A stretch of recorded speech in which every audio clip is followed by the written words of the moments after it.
Hello, in this presentation I will be discussing morality in economics.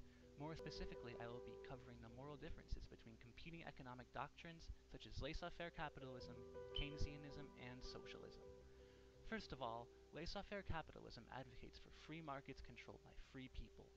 These markets are perpetuated through voluntary action and are self-regulated through the rules of supply and demand. Market competition ensures that consumers receive the highest quality product at the lowest affordable price.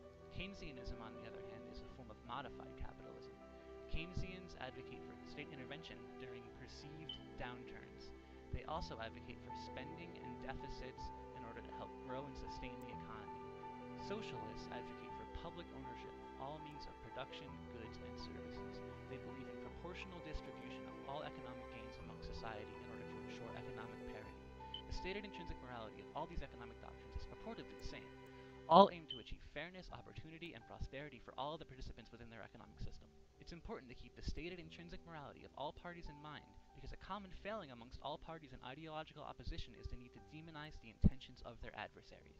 Many advocates of laissez-faire capitalism make the mistake of mischaracterizing the Keynesians as intentionally and willfully implementing socialist policies. While it is true that if you follow Keynesian policies to their logical conclusion, the net result is not dissimilar to that of socialism, it is important to keep in mind that it is not an intended result. Rather, this is a contemporary example of failed Keynesian policy is the National Recovery and Reinvestment Act of 2009. The idea behind the National Recovery and Reinvestment Act of 2009 was for the federal government to borrow money in order to facilitate economic growth after a recession. Above anything else, the failure that is this legislation lies in the results. Since 2009, our national debt has increased by over $5 trillion. This increase is equal to almost the entire national debt in the year 2000. Our spending to GDP ratio is over 41%, and still over 19 million people are unemployed in this country. An increase in federal spending in the name of stimulating the economy becomes synonymous with increased federal spending in the name of social justice, leading to initiatives such as state-run healthcare. Now, healthcare is a very hot-button issue in this country. The Patient Protection and Affordable Care Act, commonly referred to as Obamacare, is a bill that aims to achieve quality, affordable healthcare for all residents of the United States. This goal is in part achieved through a mandate or a requirement to maintain essential coverage. What this means is that every single citizen is required to have and purchase healthcare whether they want it or not. This is the equivalent of taking the equation that is capitalism, in this case, for example, 3 plus 3 equals 6, striking one of the 3's from the equation and claiming that the math still adds up.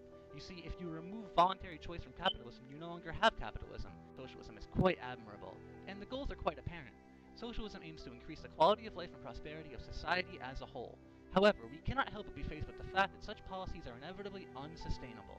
Even with the ill-advised methods implemented to ensure the solvency of the Obamacare legislation, for example, Representative Paul Ryan of Wisconsin pointed out that the program was not only unsustainable, but ultimately harmful as well. And so, with federal spending on social programs reaching such a detrimental and ultimately unsustainable point, laissez-faire principles become the only ethical means of restoring fiscal sanity. We've seen firsthand the natural consequences of the well-intentioned but destructive policies of Keynesianism and socialism.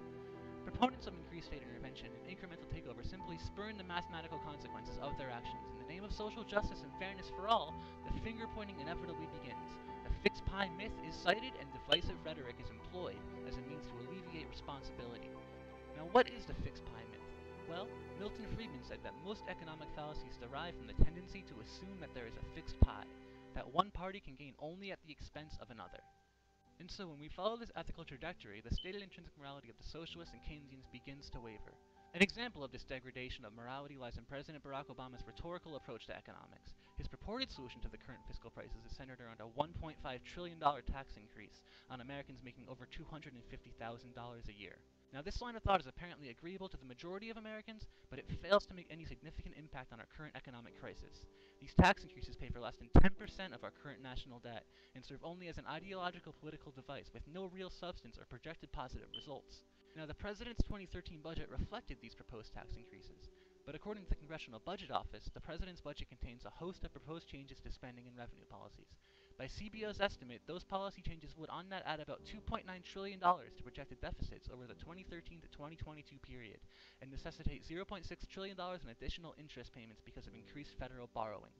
Most of the net budgetary impact will come from changes in tax policies. So what can we take from all this? Well, we've seen that laissez-faire capitalism is really the only moral means of achieving the goals that we set out to accomplish. If you remove choice from the equation, you open the door for the polar opposite of what you set out to accomplish in the first place. Thank you for watching, and I hope you enjoyed this presentation.